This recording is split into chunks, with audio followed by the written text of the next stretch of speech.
सभी भक्तों को जय बाबा की। एक बार फिर मैं आप सभी भक्तों के समक्ष उपस्थित हुआ हूँ भक्ति सागर पंचद्वार बराड़ा धाम चैनल के माध्यम से। आज मैं आपको श्री त्रिलोक भारती जी की थोड़ी सी जीवन लीला बताऊंगा कि बाबा श्री त्रिलोक भारती जी ने अपने जीवन में किस प्रकार के चमत्कार किए, और इसके बाद आपको ये समझाने की कोशिश करूंगा कि श्री त्रिलोक भारती जी आज के समय में अपने धाम पर क्या क्या चमत्कार आपके जीवन में कर सकते हैं। तो सबसे पहले हम बात करते हैं कि अपने जीवन काल में बाबा श्री त्रिलोक भारती जी ने किस प्रकार से तपस्या की और किस प्रकार से उनकी परीक्षा हुई और किस प्रकार से उन्होंने चमत्कार दिखाए। इन तीनों विषय पर चर्चा करेंगे। श्री त्रिलोक भारती जी का जीवन बहुत ही कठिनाइयों भरा जीवन चल रहा था। अचानक ही उनके जीवन में मोड़ आया। कोई तपस्वी पुरुष देखे और उनके मन में यह भाव उत्पन्न हुआ कि मैं भी इसी प्रकार के ही चमत्कार करूंगा, और उसी वक्त उन्होंने ये अपने मन में ठान लिया कि मैं भी इनके जैसा ही बनूंगा। बिल्कुल साधारण बालक थे, स्कूल में पढ़ते थे, लेकिन जब ये मन में बात आई तो वापस घर जाकर रोने लगे और किसी को कुछ नहीं बताए।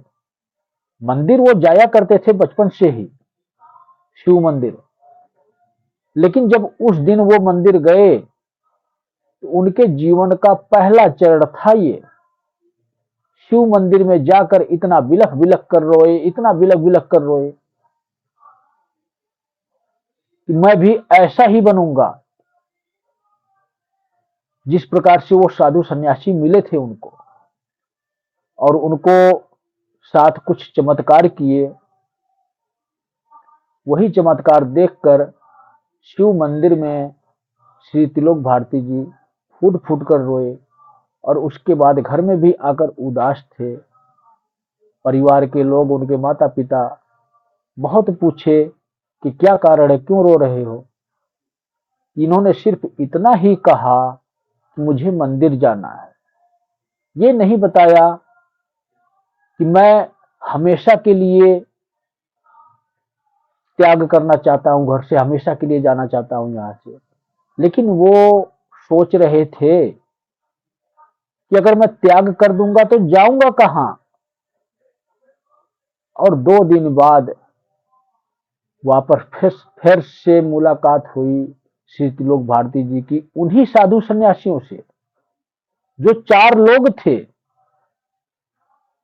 4 साधु सन्यासी अचानक ही भ्रमण करते हुए श्री त्रिलोक भारती जी के आंगन में ही पहुंच गए, उनके घर पर ही पहुंच गए, उनके गांव में ही पहुंच गए, और वहां स्पष्ट शब्दों में श्री त्रिलोक भारती जी के माता जी पिताजी को उन साधु सन्यासियों ने बोला कि आपके बालक का जीवन कोई साधारण जीवन नहीं है। आने वाले समय में एक तपस्वी पुरुष बनेगा, और अब आपके बालक को हम अपने साथ ले जाना चाहते हैं और इसको हम दीक्षा देना चाहते हैं। इसका जन्म किसी विशेष कार्य के लिए हुआ है। माता पिता उनके बहुत ही प्रसन्न हुए, लेकिन अंदर के मन से बहुत दुखी हुए कि अगर हम श्री त्रिलोक भारती जी को गुरु जी के साथ भेज देते हैं, जो साधु संत महात्मा थे 4 लोग, हम अपने बालक से दूर हो जाएंगे। अंदर ही अंदर ये विपदाएं उनको खाए जा रही थी। 1 घंटे बाद माता का फैसला हुआ कि आप ले जा सकते हैं अपने साथ, लेकिन जब हमारी इच्छा हो तो हम आकर अपने बालक से मिल सके वहां पर, और जब कभी हमारी इच्छा हो कि 12 बालक हमारे घर में कुछ दिन के लिए आए तो आप आने दें।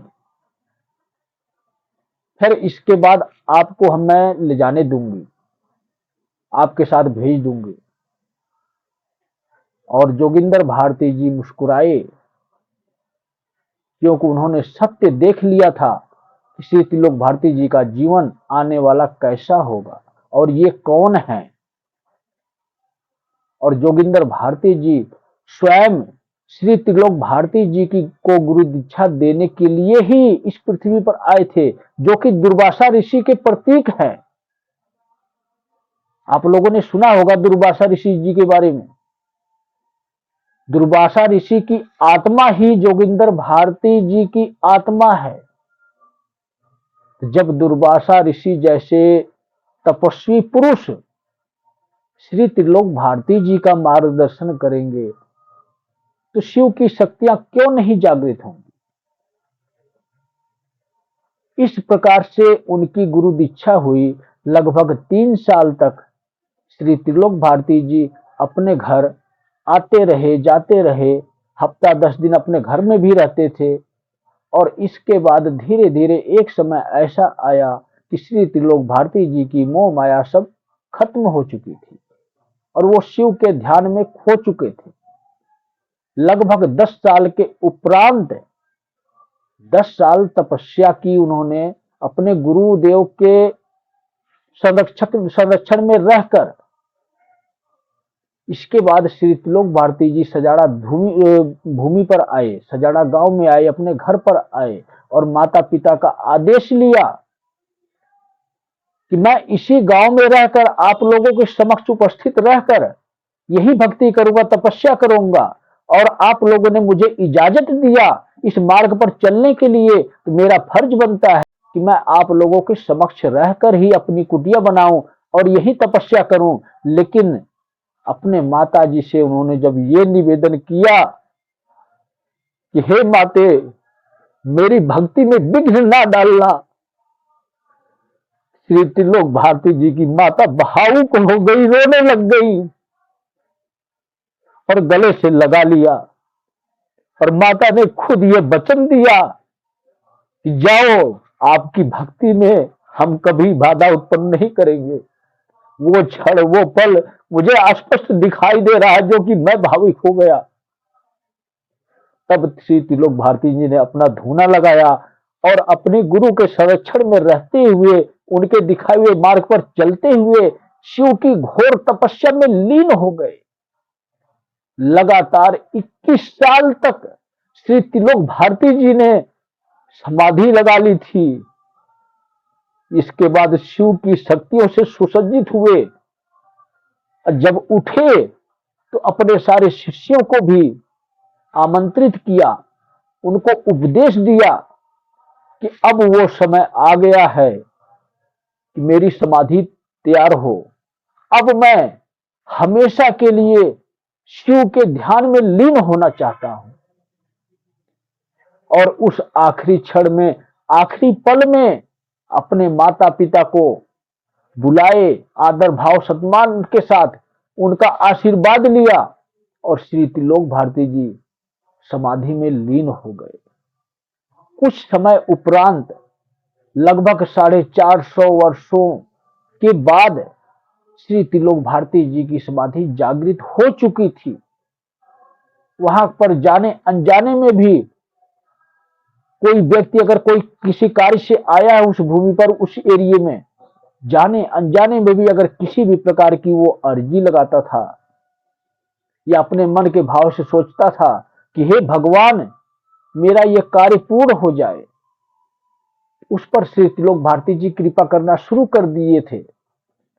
जो कि समाधि जागृत भी नहीं हुई थी, मतलब ये कि सामाजिक दृष्टि से उस समाधि को जागृत नहीं किया गया था, लेकिन श्री त्रिलोक भारती जी की तपस्या पूर्ण हो चुकी थी लगभग 450 वर्ष के उपरांत।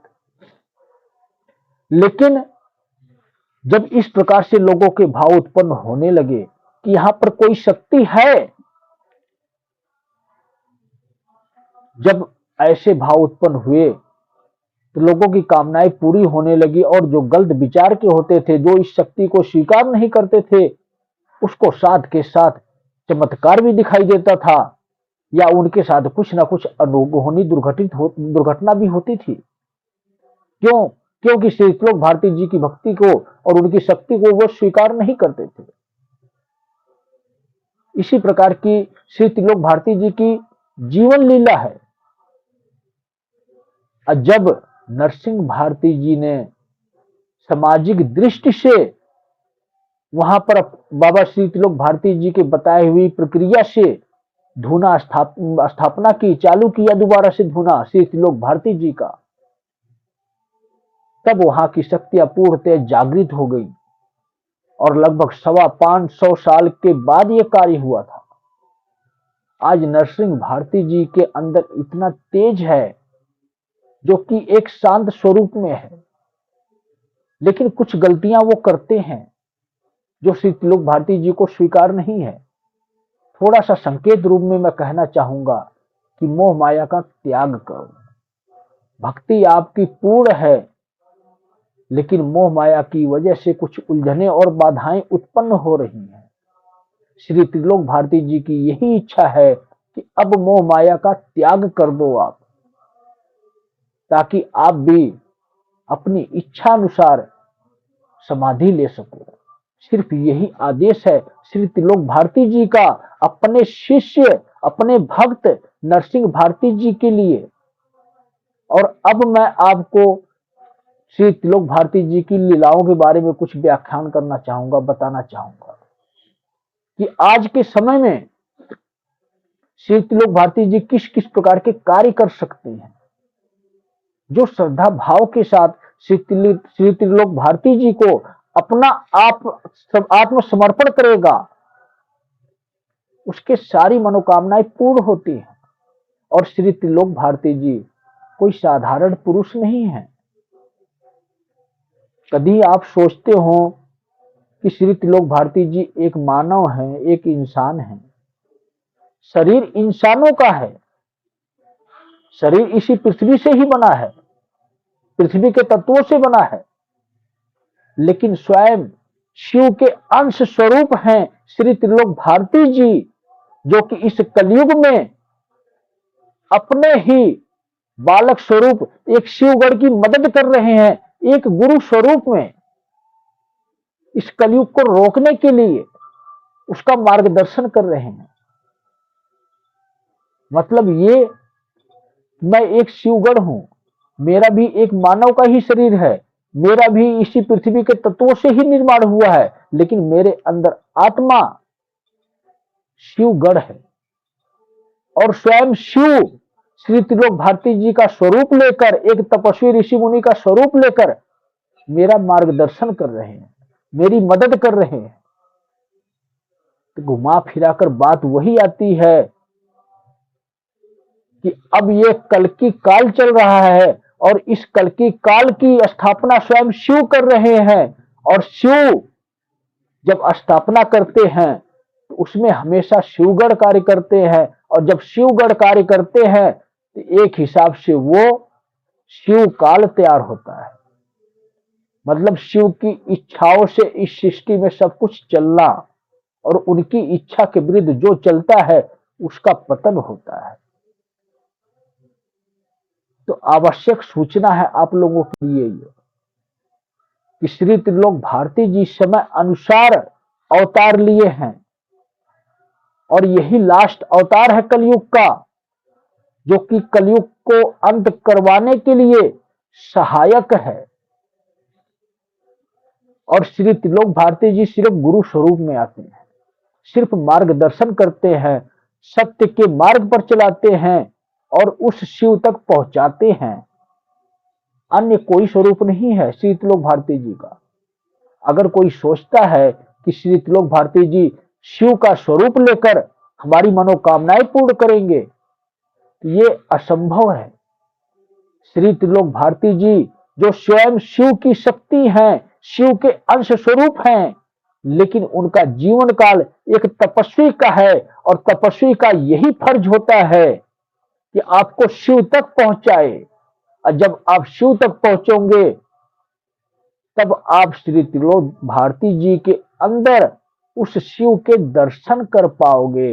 आपको ये सौभाग्य प्राप्त होगा कि शिव की असली छवि जो है, जो असली स्वरूप है श्री त्रिलोक भारती जी के अंदर, वो उन्हीं के अंदर उस स्वरूप के दर्शन कर पाओगे। तो मैं यही कामना करूंगा कि आप सभी श्री त्रिलोक भारती जी को अपने जीवन काल में गुरु स्वीकार करो और शिव तक पहुंचो। जब उस शिव तक पहुंचोगे तो वही शिव आपको अपने गुरु के अंदर दिखाई देंगे। तो सभी भक्तों को जय बाबा की।